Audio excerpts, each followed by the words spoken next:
नमस्कार दोस्तों, मैं हूँ राज और आप देख रहे हैं हाईवे 33। दोस्तों, आज मैं आपको लेकर चलता हूँ महाराष्ट्र। आज की जो घटना मैं आपको बताने जा रहा हूँ ना, ये महाराष्ट्र से आई हुई है। भेजने वाले हैं ब्रिजमोहन तिवारी जी। तो सबसे पहले तिवारी जी, आपको बहुत बहुत धन्यवाद इस कहानी के लिए। ये कहानी तिवारी जी बताते हैं कि जब मैं जवान था, 90 की दशक की बात है, मैं ड्यूटी करता था, अपने काम काज पर जाता था। ये जो घटना घटी थी ना, अब उनका घर से कुछ ही दूरी पर, यानी 1 किलोमीटर के आसपास लगभग। तो हुआ क्या था, किस घटना के बारे में तिवारी जी जिक्र कर रहे हैं, आइए हम विस्तार से उस घटना के बारे में जानने की कोशिश करते हैं।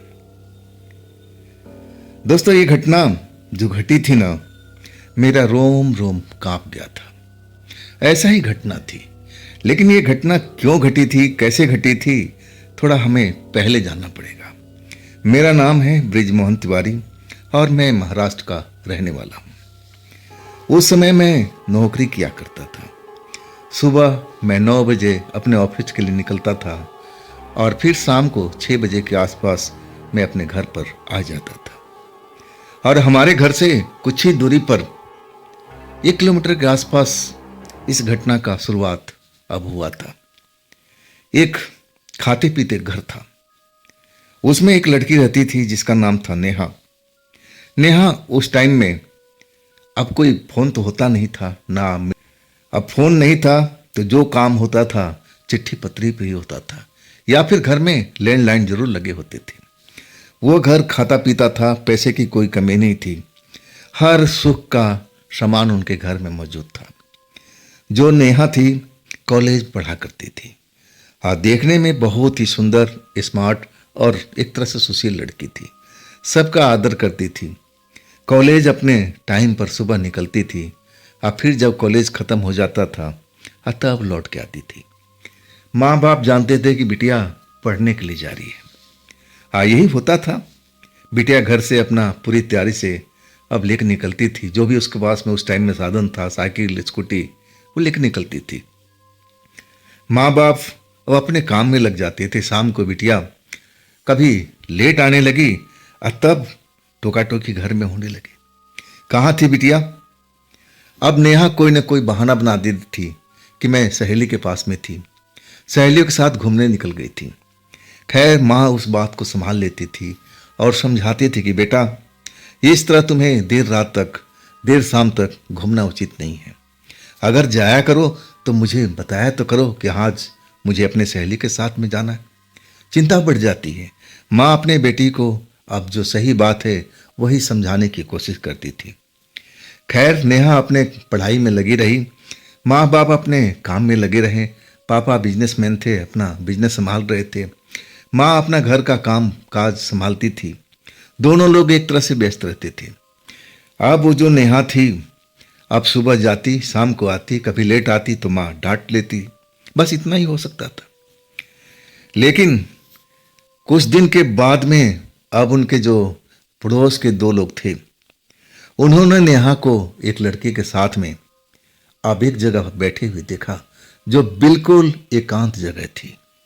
अब एकांत जगह पर जवान लड़की और लड़का कोई बैठे तो अब लोग क्या समझेंगे कि जरूर यहाँ पर कुछ चल रहा है, और तभी तो एकांत में बैठे हुए हैं। लेकिन वो लोग सोचा कि छोड़ो, ये लोग कुछ ही काम से आए होंगे, चलो कोई बात नहीं, खत्म करते हैं बात को। लेकिन जब 3 दिन के बाद वही नेहा और वो लड़का उसी जगह पर फिर देखते हैं शाम के टाइम में बैठे हुए, तब उनका दिमाग ठनक जाता है कि चलो, पहली बार हमने देखा था, अब किसी काम से बैठे हुए सुस्ता रहे होंगे, बात खत्म हो गई। लेकिन जब 3 दिन के बाद देखते हैं उसी जगह पर अंधेरा होने जा रहा है। अब जो 2 लोग देखे थे उनको, वो जा कर के नेहा का पापा को और मम्मी को बता दिए कि देखिए, अपनी लड़की को संभालिए, लड़की के कदम बहक रहे हैं। मैं 2 दिन से अब उसको सुनसान जगह पर पार्क में बैठे हुए देखा है, जहां पर कोई नहीं था। ये सब ठीक नहीं है, हमारे मोहल्ले की बात है, इसलिए मैं चुपचाप ना किसी को बता करके आप लोगों को बता रहा हूं, ताकि उस लड़की पर आप बंदिश लगाइए और ऐसा खुला छूट मत दीजिए। अब नेहा की माँ पापा सब बात को समझ गए थे। नेहा जब कॉलेज से लौटी, दोनों माँ बाप अब समझाने लगे। समझाना ही तो पहला काम होता है, और वो सही ढंग से अब नेहा का हैंडल कर रहे थे कि बेटा तुम कॉलेज से निकल के कहाँ जाती हो। नेहा चौक के, क्या बात है मम्मी, क्या बात है पापा। तब पापा मम्मी बिल्कुल सीरियस थे और कहने लगे नहीं बेटा तुम बताओ, कॉलेज से जब तुम्हारी छुट्टी होती है तो किसके साथ घूमती हो, कहाँ बैठती हो, अंधेरे तक कहाँ बैठती हो, सब कुछ सच सच बताओ। तब नेहा बहाना बनाने लगी कि मैं अपने सहेलियों के साथ ज़्यादातर घूमती हूँ और उन्हीं के साथ मैं कभी कभी पार्क में बैठ जाती हूँ। अब इसमें कौन सी बड़ी बात है। लेकिन जो लोग बताए थे, अब वो उन्होंने बताया था एक युवक था। पापा पूछने लगे कि बेटा अब तुम मुझसे कुछ छिपा नहीं सकती, मुझे सब कुछ पता है, तुम किस नौजुवक के साथ उस जगह पर बैठी थी, अंधेरे में सुनसान जगह पर। अब नेहा समझ गई कि अब तो हमारा भेद खुल गया, लेकिन अपने पिता को नहीं बताई। अब पिता अब एक तरह से अब माँ के ऊपर में छोड़ दिया, अपनी पत्नी के ऊपर में, किसको संभाल तू। खैर माँ ने संभाल लिया बात को। अब ऊंच नीच की बात समझा करके नेहा को लगाम लगाया, नहीं बेटा ऐसा नहीं करते, आज मोहल्ले के हमारे 2 लोग देखे हैं, ये लोग बात फैला देंगे तो बात का बतंगड़ बन जाएगा। आखिर वो लड़का कौन है जिसके साथ में तुम प्रेम कर रही हो, सुनसान जगह पर बैठ रही हो। तब नेहा ने बताया कि उसका नाम सुरेश है। अब माँ थोड़ा एकदम सकपका गई कि सुरेश कौन, किस जाति का लड़का है। उस टाइम में जाति प्रथा तो अब बहुत जोरों पर थी। वो अदर कास्ट का था, जिस कास्ट की नेहा थी उसे अलग कास्ट में था। अब ये सब सुन करके अब नेहा की मम्मी अब एकदम चौंक गई, परेशान हो गई। नेहा को ऊंच नीच समझाने लगे कि देखो बेटा, अगर हमारे जाति से होता तो हम इस बारे में सोचते भी, लेकिन वो अदर जाति से है, तुम्हारा पापा कभी नहीं मानेंगे। अब देखो अभी तो वो गुस्सा तुम पर नहीं हुए, लेकिन तुम उनका गुस्सा जानती हो, जब वो गुस्सा हो जाती है ना तो मैं भी नहीं संभाल पाती। अब सोच लो बेटा, अब मैं तो कहूंगा कि उससे रिश्ता तुम तोड़ लो। नेहा तो उस टाइम बोल दी कि ठीक है माँ, अब बचने का कोई रास्ता नहीं था, तो उसने हाँ बोल दिया कि ठीक है माँ, जैसा आप कहोगी हम ऐसे ही करेंगे। बात आई गई होगी और कुछ दिनों तक बिल्कुल शांत रहा, कोई कंप्लेंट नहीं। और नेहा भी अपना कॉलेज जाती थी। अब रोज की तरह ऐसा हो गया था। लेकिन वो लोग छुप छुप के मिलते थे, जब भी उनको मौका मिलता था। अब नई नई जगह पर जाके बैठते थे ताकि मोहल्ले के लोग कोई देख ना पाए। इस तरह फिर उनकी गाड़ी चल पड़ी थी। पुरानी जगह को छोड़ के नई जगह की तलाश कर लिए थे और वहां पर दोनों प्रेमी जाके मिलते थे। आखिरकार प्रेम छुपता नहीं है, जो सियाने लोग बताते हैं ना, इश्क और मुस्क कभी नहीं छिपते, बात वही थी। और वही अब उस मोहल्ले के कई दूसरे लोग ने देख लिया। फिर कंप्लेंट नेहा के पिता के पास पहुंची। इस बार नेहा के जो पिता थे बहुत गुस्से में थे। जब बेटी कॉलेज से आई तो डांटना शुरू कर दिए। अब तुम्हें इतना समझाया गया और तुम्हें समझ में नहीं आ रहा। तुम्हारी माँ ने सब कुछ बताया है मुझे, वो लड़का अदर कास्ट का है, अगर हमारी बिरादरी का होता तो हम सोचते भी। तुम अपनी पढ़ाई पर क्यों नहीं ध्यान दे रही हो, तुम अभी से इस चक्कर में क्यों पड़ी हो। पापा गुस्सा में अब एक तरह से डांटते रहे, समझाते रहे, जो उनका फर्ज था वो बखूबी निभा रहे थे। माँ भी सही अब एक तरह से शिक्षा दे रही थी कि बेटा ये सब गलत है, तुम इसको छोड़ो, अपनी पढ़ाई पर ध्यान दो। अब खैर उस दिन की डांट डपट के बाद महीना 2 महीना तक अब एक तरह से नेहा उस लड़की से मिल नहीं पा रही थी जिसका नाम सुरेश था। लेकिन दोनों तरफ से आग लगी हुई थी। अब एक तरह से वो लोग सच्चा प्रेम कर रहे थे, एक दूसरे के बिना कोई रह नहीं सकता था। आखिरकार उन्होंने अलग ठिकाना बदल लिया था जो किसी को मालूम ना हो, और उस ठिकाने पर भी अब लोगों की नजर पड़ गई। अब एक तरह से उस लड़की को अब मोहल्ले वाले सब पहचानते थे कि ये फलाने साहब की लड़की है, और वो फिर कंप्लेंट आ गई घर पर कि आपकी बिटिया तो इस जगह पर बैठी हुई थी जहाँ पर कोई नहीं था, एकांत में था, उसके साथ एक लड़का था। अब माँ बाप को बहुत गुस्सा आ चुका था। माँ बाप अब बेटी को क्लास लेने लगे थे, नेहा को बुला करके।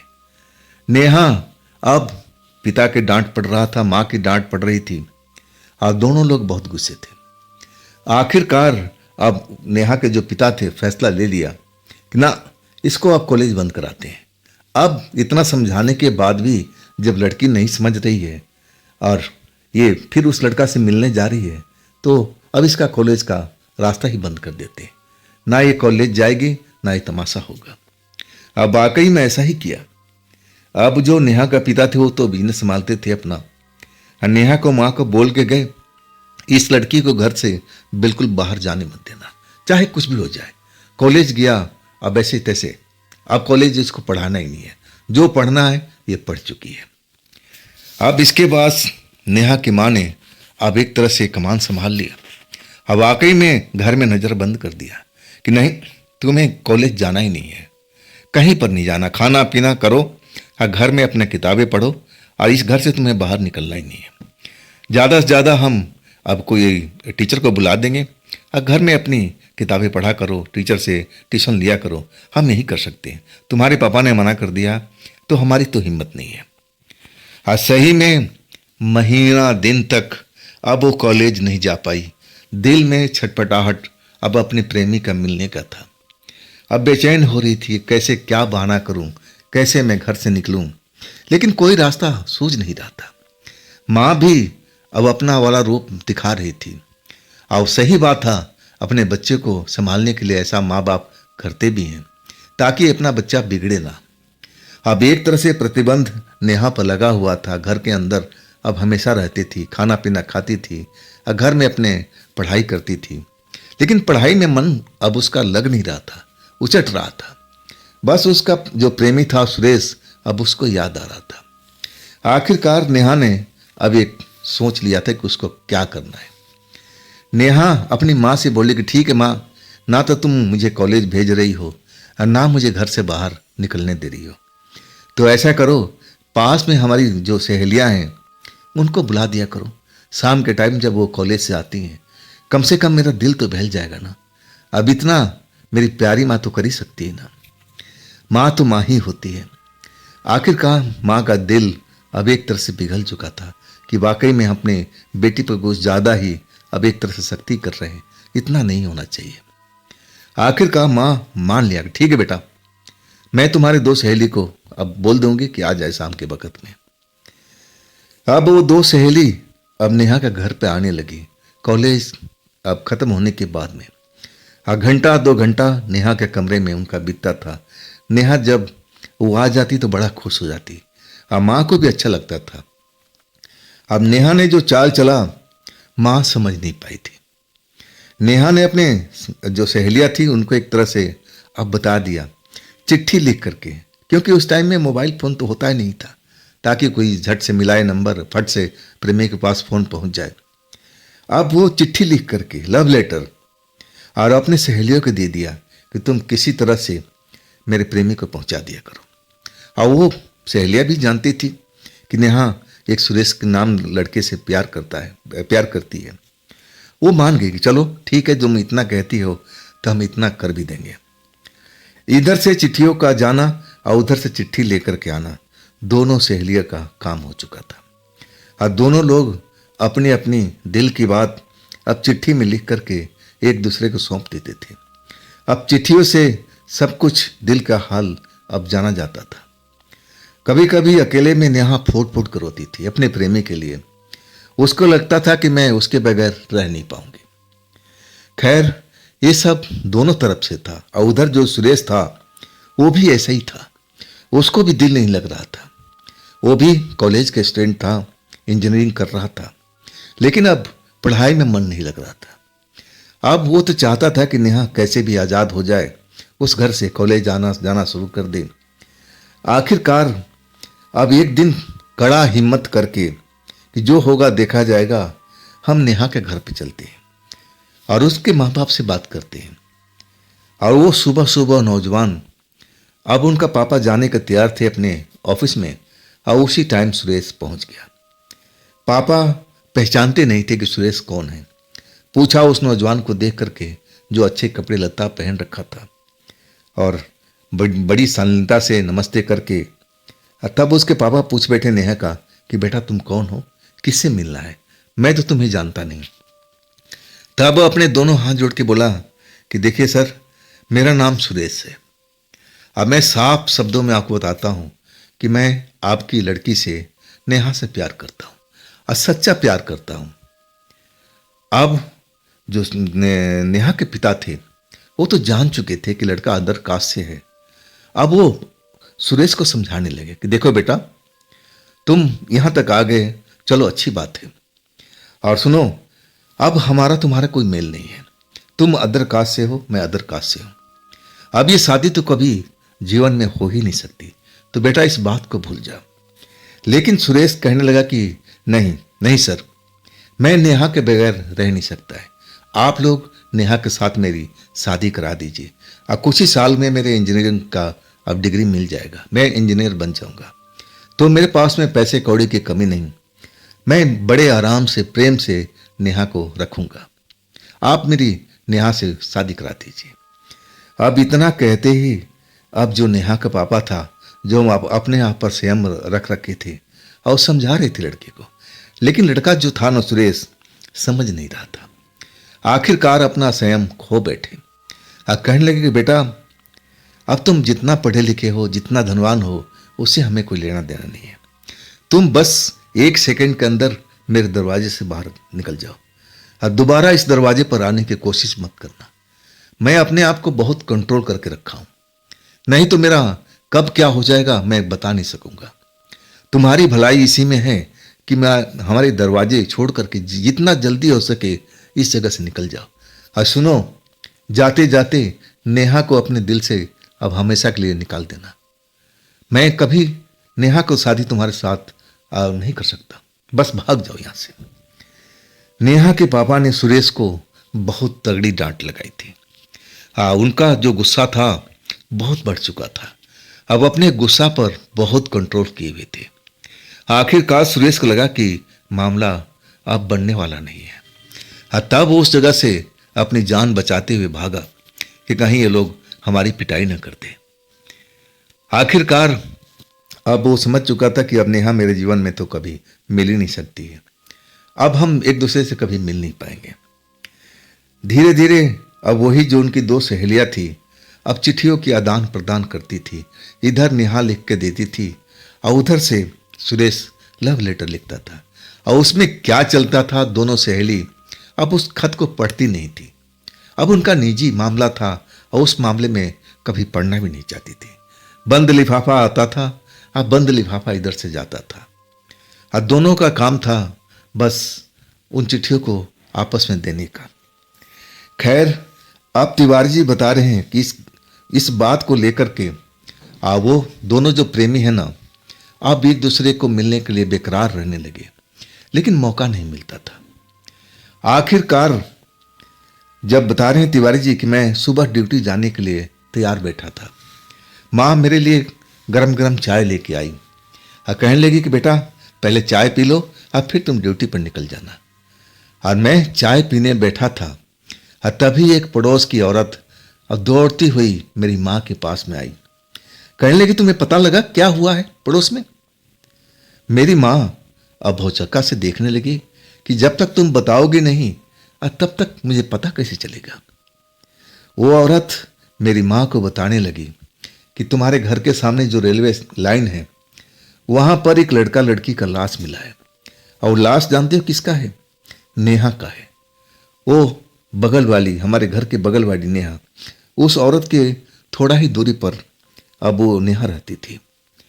अब जैसे ही बताते हैं तिवारी जी कि मैंने जब ये बात सुनी, इनका प्रेम प्रसंग के बारे में तो हम सब जानते थे, हमारा मोहल्ला जानता था, लेकिन जब हमने सुना कि उनकी लाश पड़ी है रेलवे लाइन पर, तब तो हमारी होश उड़ चुके थे। मैं तो कांप गया था, ये कैसे हो गया।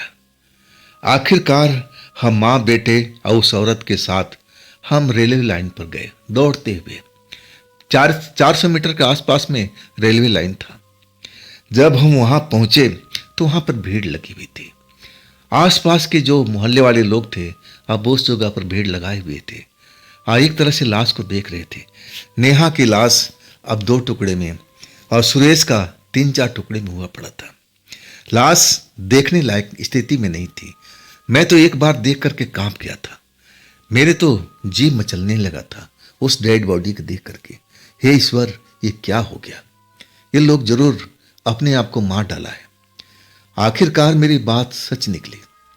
हम तो उस टाइम अपने माँ को लेके आ गए, क्योंकि मुझे अपने माँ को घर भी पहुंचाना था। इसके बाद मुझे अपने काम पर भी लौटना था। और वही सच्चाई निकली जिसका मैं अंदाजा लगा था।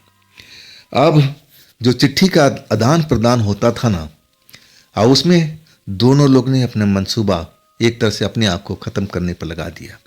क्योंकि इस जन्म में अब दोनों जो परिवार था, नेहा का माता पिता, वो तो कभी नहीं चाहते थे कि हमारी बेटी अदर कास्ट में ब्याही जाए। उनको इस बात का अब एक तरह से मंजूर नहीं था। और आखिरकार नादानी में दोनों बच्चों ने, नेहा और सुरेश ने, अपने आप को मारने का फैसला कर लिया था। और रात में कब नेहा घर से निकल गई पता ही नहीं चला। पूरा परिवार सोते ही रह गया था। आखिरकार जब सुबह हंगामा हुआ तब लोग उनको पता लगा था। तब तक पुलिस आ गई थी, लाश अपने कब्जे में लेकर के और चली गई थी। अब इसके बाद उनका एक तरह से लाश परिवार वालों को मिला। अब जो क्रियाक्रम होता है वो भी अब विधिवत अब नेहा के माता पिता ने, पूरा परिवार ने किया। इस बात को कम से कम 4 साल बीत गया था। अब हम लोग सब मोहल्ला के लोग सब कुछ भूल चुके थे कि चलो अब ये प्रेम वाला मामला खत्म हो गया। नेहा तो अपनी अब मर चुकी है, अब तो सबने देखा है। अब लोग बाग भूल चुके थे। लेकिन उस दिन संडे था। अब मेरा था प्रोग्राम सिनेमा देखने का। और जो सिनेमा हम देखने ले जा रहे थे अपने दोस्त के साथ में, उसी की साइकिल पर।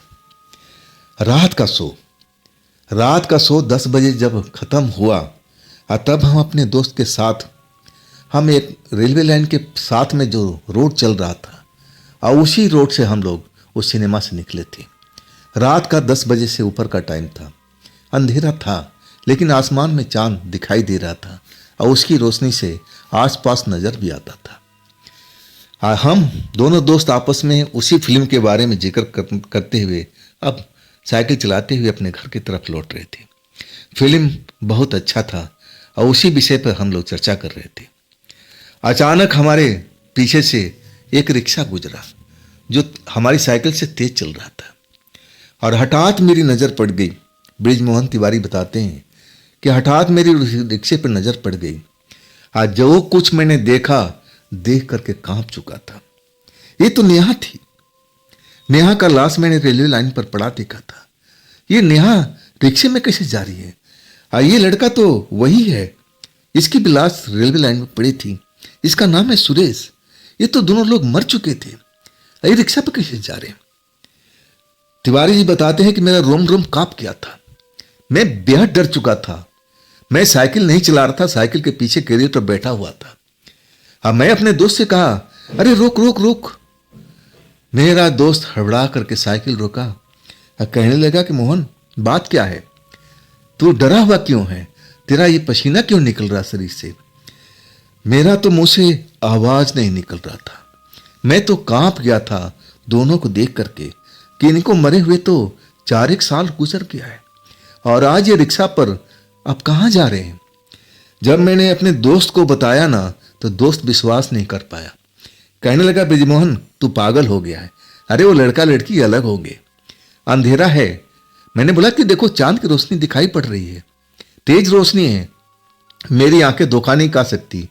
अगर तुझे विश्वास नहीं है ना तो साइकिल चला, तेज चला, और उससे आगे निकल के अब तू मुड़ के देखना। मेरा दोस्त मान चुका था, और इसके बाद उस रिक्शा की तरफ साइकिल तेज तेज चलाने लगा था। और कुछ ही देर में हम उस रिक्शा को अब एक तरह से आगे निकल गए थे। मेरा दोस्त जो पलट कर देखा ना, तो एकदम उसका मुंह बंद हो गया था, आंखें फैल गई थी। अब वो रिक्शा तो आगे निकल गया, लेकिन मेरा दोस्त का हालत खराब हो गया था। डर से कांपने लगा। कहने लगा, ब्रिजमोहन, ये तो बाकी तू सही कह रहा था। ये तो नेहा है और उसका प्रेमी सुरेश, ये लोग तो मरे हुए थे, ये जिंदा कैसे हो गए? ये रिक्शा पर बैठ के कहां जा रहे हैं? सही मायने में हम दोनों डर चुके थे कि हे भगवान, ये कैसा हो गया? मरे हुए लोग कहीं जिंदा होते हैं? और दोनों प्रेमी आपस में हाथ दिए हुए और आपस में धीरे धीरे बात करते हुए रिक्शा का सफर का आनंद लेते हुए और चलते जा रहे थे। हम दोनों एक दूसरे पर शक कर रहे थे कि मैं अब सोचने लगा कि ये ऐसा कैसे हो सकता है? कहीं हम लोग का निगाहें धोखा तो नहीं खा रही है, कहीं ये लड़की लड़का अलग तो नहीं है। लेकिन मेरा जो दोस्त था ना, वो कहने लगा कि नहीं ब्रिजमोहन, बिल्कुल वही लड़की है, नेहा है और उसका प्रेमी सुरेश है। मैं एक नज़र में दोनों को पहचान चुका हूं और मैं इनको तो पहले भी देख चुका हूं। मेरी आंखें धोखा नहीं खा सकती। लेकिन ये जा कहाँ रहे? मरने के बाद में रिक्शा पर सवारी कैसे कर रहे हैं आम इंसान की तरह? हमें इनका पीछा करना चाहिए, इनको देखना चाहिए पीछा करके कि आखिर इस वक्त में कहाँ जा रहे हैं। लेकिन ब्रिजमोहन तिवारी बताते हैं कि मैं तो अपने दोस्त को मना कर रहा था कि नहीं, हमें उनके पीछे नहीं जाना है। लेकिन मेरा दोस्त जिद करने लगा कि नहीं तिवारी जी, चलते हैं, पता करते हैं कि आखिर मालूमात क्या है, होता है, ये चल क्या रहा है उनके साथ में। आखिरकार दोनों दोस्त साइकिल अब चलाते हुए और उस रिक्शा का बहुत दूरी से पीछा करने लगे ताकि उन लोगों का जरा भी शक ना हो। अब साइकिल चलाते हुए रिक्शा जो था, रिक्शा आगे बढ़ता जा रहा था। और इसके बाद अब तिवारी जी बताते हैं कि उनका जो रिक्शा था ना, एक शमशान की तरफ मुड़ गया था और वो लोग दूर खड़े होकर के अपनी साइकिल रोक करके देखने लगे थे। शमशान के गेट के बाहर अब में रोड पर ही रिक्शा रुक गया था। रिक्शा वाला अब अपने रिक्शे पर बैठ करके आराम कर रहा था और वो दोनों लोग शमशान के अंदर चले गए थे। किस लिए गए थे, क्या करने गए थे, अभी तो कोई नहीं जानता। लेकिन हम दोनों जान चुके थे कि शमशान में किस लिए गए। ये तो मर करके अब एक तरह से प्रेत बन चुके हैं, प्रेत आत्मा हो गए। शमशान में जिंदा आदमी अब रात के टाइम किस लिए जाएगा? ये तो मरे हुए हैं, आज तभी तो इस शमशान के अंदर जा रहे हैं। ये रिक्शा वाला जरूर खतरे में है। शायद इसको पता नहीं है कि जिसको ये ढो करके ले आया है अपनी मेहनत से, और ये लोग जिंदा इंसान नहीं है, ये तो मरे हुए प्रेत आत्मा है। अब रिक्शा वाले के साथ में कुछ गलत ना हो जाए। हम दोनों दोस्त आपस में बात करने लगे थे कि हमें रिक्शा वाले को जा करके बताना चाहिए कि ये दोनों जो लोग आए हैं ये जिंदा लोग नहीं है, ये मरे हुए लोग, इनको मरे हुए कम से कम 4 साल बीत गया है। तुम्हारे साथ में कुछ भी हो सकता है। आखिरकार हम दोनों लोग आपस में सलाह मशवरा करके हम फिर रिक्शा वाले के पास में गए। रिक्शा वाला आराम से बैठ करके अब अपना बीड़ी पी रहा था। जब हमें देखा तो बोलने लगा कि बाबू रिक्शा खाली नहीं है, हमारे पास सवारी है और सवारी श्मशान में गई है। आप तिवारी जी बताते हैं कि हम तो जान ही चुके थे कि दोनों लोग शमशान में गए हुए हैं। लेकिन हम दोनों दोस्त अब समझाने लगे। अब मैंने ही पूछा कि तुम दोनों लोग के लाए हो, कहाँ से लेके आए हो? तब उन्होंने बोला कि वो रेलवे लाइन के पास से। अब तिवारी जी और डर गए थे, किस जगह से? तब उसने बताया कि जो पहला सिग्नल है अब वहां से, और उसी सिग्नल के पास में तो ये एक्सीडेंट हुआ था। सब कुछ तो यहीं पर हुआ था। तिवारी जी उनका दोस्त बेहद डर चुके थे, बहुत खौफ में थे दोनों के दोनों। इसके बाद तिवारी जी कहने लगे कि देखो रिक्शा वाला भाई, हम तुम्हें अब बताते हैं और अपना कान खोल के सुनो। इसके बाद तिवारी जी अब रिक्शा वाले को समझाने लगे कि देखो दोस्त, ये दो सवारियों को तुम लेके आए हो ना, कहाँ गए? रिक्शा वाला झट से बोला शमशान में गए हैं, कोई काम होगा। तब तिवारी जी कहने लगे ये बताओ रात के टाइम में अब कोई अच्छा भला इंसान अब रात के टाइम में शमशान जाता है क्या? रिक्शा वाला सोच में पड़ गया था। अब तब तिवारी जी उनका दोस्त बताने लगे कि भाई ये दोनों लोग के मरे हुए लगभग 4 साल हो गया, और तुम जिनको ढो के लाए हो ना वो जिंदा लोग नहीं है, वो तो मरे हुए लोग हैं। 4 साल पहले रेलवे लाइन पर उनकी लाश मिली थी। सब कुछ बताते चले गए तिवारी जी, जो भी जानते थे। रिक्शा वाला, अब तिवारी जी उनका दोस्त की बात सुनकर के खौफ में भर चुका था, डर गया था। और इसके बाद वो रुका नहीं, अपना रिक्शा लेकर के उड़न छू डरा हुआ। अब देखते ही देखते जब तक तिवारी जी ये लोग अपना साइकिल पर बैठते हैं, और रिक्शा वाला तो बहुत दूर निकल चुका था। कुछ देर तक तो अब तिवारी जी और उनका दोस्त शमशान की तरफ देखने लगे, लेकिन शमशान में कोई दिखाई नहीं दे रहा था। अब इसके बाद दोनों दोस्त अपने घर की तरफ निकल आए। बात खत्म हो चुकी थी। घर में आने के बाद अब तिवारी जी अपने माँ को बताने लगे जो आज उन्होंने देखा था। माँ भी विश्वास नहीं कर पाई थी और कहने लगी, अरे पगला, जरूर किसी को देखा होगा, मिलती जुलती चेहरा बहुत लोगों को होता है, अब तो धोखा खा गया है, वो लोग कोई और होंगे। लेकिन तिवारी जी बताने लगे कि मेरा दोस्त ने भी देखा, वो मैं धोखा खा सकता हूँ, मेरा दोस्त तो धोखा नहीं खा सकता। माँ बिल्कुल नहीं मानी थी कि नहीं नहीं, तू झूठ बोल रहा है, तूने ऐसा कुछ देखा नहीं होगा। बात आई गई हो गई थी। अब जो रिक्शा वाला था ना, तिवारी जी बताते हैं कि हमारे घर से लगभग 200-250 मीटर पर एक चौक है, और बहुत सारे रिक्शा वाला वहीं पर अपने सवारी के लिए इंतजार करते थे, ताकि मोहल्ले से कोई आए और जहाँ उसको जाना हो अब वहीं से रिक्शा पकड़ते थे। अब वो जा करके चौराहे पर उस रिक्शा वाले को तलाश करने लगे कि आखिर वो सही सलामत है ना। मन में एक तरह से शंका था तिवारी जी को, लेकिन जब चौराहे पर जाते वो रिक्शा वाला नजर नहीं आता। अब दूसरे रिक्शा वाला से पूछते उसका हवाला दे करके कि वो रिक्शा वाला को जानते हो, और तब रिक्शा वाला बताने लगे हाँ, वो दूसरे मोहल्ला में रहता है, लेकिन कई दिनों से आ नहीं रहा है, शायद उसकी तबीयत खराब हो गई, नहीं तो इसी जगह पर ज़्यादातर रहता है, इसी चौक पर काम करता हो।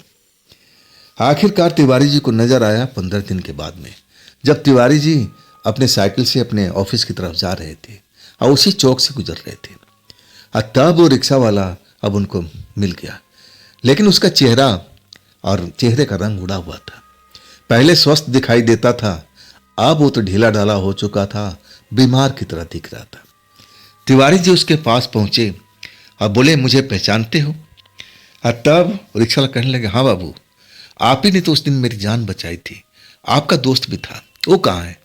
तिवारी जी कहने लगे, वो तो अपने काम पर गया है, मैं भी अपने काम पर जा रहा हूँ, लेकिन ये बताओ तुम 15 दिन तक की चौक पर क्यों नहीं आए? सब कुछ सही है ना? और तब वो रिक्शा वाला रोने लगा कि बाबू, उस दिन जब आपने बताया था तो मैं बेहद डर चुका था, और इसके बाद मैं अपना रिक्शा लेकर के दौड़ाता हुआ और सीधा कहीं नहीं रुका, अपना घर पर गया। घर पर गया तब तक मैं सही था, खाना पीना खा करके और जैसे बिस्तर पर लेटा ना, मुझे बुखार चढ़ गया था। इतना तेज बुखार कि मैं अपने आप को संभाल नहीं पा रहा था, बेचैनी, घबराहट, पसीना निकल रहा था। मेरी माँ थी, माँ मेरा सेवा भाव कर रही थी और एक तरह से बुखार उतरने का इंतजार कर रही थी। दवा भी था घर में, दवा भी खा ली है, लेकिन बुखार नहीं उतर रहा था। हाँ, मैं तो जैसे बेहोशी में चला जाता था। बेहोशी में जाने के बाद मुझे वो रेल की लाइन दिखाई देती थी जहाँ से मैं उस लड़का को बिठा के लाया था, और वही जगह मुझे दिखाई देती थी। वहाँ पर ट्रेन की सीटी जोरों से बजती हुई मेरे कानों में महसूस होता था, और मैं उस सीटी को आवाज़ सुन करके ट्रेन की, हमें एक तरह से खौफ में भर जाता था। इसके बाद अब अगले दिन मेरी माँ ने मुझे डॉक्टर के पास भी ले गई, लेकिन कुछ भी आराम नहीं हो रहा था, और मैं रहते रहते बेहोशी में चला जाता था। अब बेहोशी में जाने के बाद मुझे वही जगह दिखाई देती थी जहाँ पर उन दोनों का एक्सीडेंट हुआ था, और वही ट्रेन की भयानक सीटी, हॉर्न मेरे कानों में गूंजती थी, जैसे मेरे पास मेरे को रौंदते हुए ट्रेन निकल रही है, और मैं घबरा करके अपनी आंखें खोल देता था। और तब मेरी माँ को समझ में आया कि नहीं, ये दवाई की यहाँ पर जरूरत नहीं है, यहाँ तो दुआ की जरूरत है। और तब मेरी माँ मेरे मोहल्ले में एक तांत्रिक बाबा थे, और उनके पास ले गई जो झाड़ फूक का काम करते थे। तांत्रिक बाबा देखे और मुझे झाड़ फूक किया और कुछ खिलाया भी बबूत टाइप का, और कहने लगे, चिंता मत कर, अब सब कुछ सही हो जाएगा। अब इन चिंता से तू मुक्त हो जाएगा, तुझे अब कोई परेशान नहीं करेगा। और वाकई में ऐसा मेरे साथ में हुआ था। रात को मुझे बुखार नहीं आया, हाँ, ना मुझे आवाज़ सुनाई पड़ी, ना मैं ऐसा ख्वाब देखा कि मैं रेलवे लाइन के पास में हूँ, ट्रेन मुझे अब दौड़ती हुई मेरे को कुचलती हुई आगे बढ़ गई है। ऐसा ही मुझे महसूस होता था, लेकिन ये सब बंद हो गया था। लेकिन बीमार पड़ने के कारण से अब एक तरह से मैं कमज़ोर हो गया था। कमज़ोरी ऐसी तैसी नहीं थी, मैं सही ढंग से खड़ा भी नहीं हो सकता था, ऐसी मेरी हालत हो गई थी। मुझे संभलने में 15 दिन से ऊपर लग चुका था। तब मेरी रोजी रोटी तो रिक्शा ही है, मैं इसी का काम करता हूँ। अगर मैं ये काम ना करूँ तो मेरे घर में अब दोनों टाइम चूल्हा नहीं जलेगा। मजबूरी में आया हूँ रिक्शा चलाने के लिए। अगर मेरे पास में पैसा होता तो मैं कुछ दिन और आराम करता। तिवारी जी अब एक तरह से रिक्शा वाले को देख रहे थे, जो अपनी आप बीती बता रहा था। तिवारी जी उसकी बात सुनकर के एकदम शौक में पड़ गए थे कि एक गरीब रिक्शा वाला भी उस रात मारा जाता क्या। लेकिन ये बात यहीं पर ख़त्म नहीं हुई। अब तिवारी जी, अब जो भी उनके जानने वाले दोस्त थे और जो भी कोई मिलता था, कुछ दिन के बाद में तिवारी जी पूछते थे कि ऐसा कोई हादसा तो नहीं हुआ आसपास में। तब कुछ लोग तिवारी जी को बताते थे कि हमने भी देखा था उस लड़का लड़की को रिक्शे पर जाते हुए, लेकिन हमने टोका नहीं। अब वाकई में जब उन लड़का लड़की को लगता था कि कोई उन्हें देख लिया है, तब उस रिक्शा वाले को एक तरह से मारने का तैयारी कर लेते थे। अगर वो रिक्शा वाला तंत्र मंत्र का इलाज करा लिया तब तो उबर जाता था, नहीं तो बीमार पड़ करके उसके साथ में कुछ भी हो सकता था। और तिवारी जी बताते हैं कि इस घटना के तो बहुत साल हो चुके हैं और आज भी कुछ लोग हैं जो उनको दिखाई देती हैं रेलवे लाइन पर चलते हुए, कई बार तो रिक्शा की सवारी का मजा लेते हुए। लेकिन अब किसी में हिम्मत नहीं था कि उनके पीछे लगे और उनके पीछे जाने की कोशिश करे। तो दोस्तों, ये थी आज की कहानी। ये कहानी आपको कैसी लगी, ये घटना आपको कैसी लगी, कमेंट में ज़रूर बताइएगा। दोस्तों, ये भी चैनल आप ही का है, तो इसको भी अपना प्यार दीजिए, लाइक कीजिए, सब्सक्राइब कीजिए, अपने दोस्तों को शेयर कीजिए। फिर हम मिलते हैं ना कल इसी टाइम इसी चैनल पर। आप लोग अपना ख्याल रखिएगा। नमस्कार।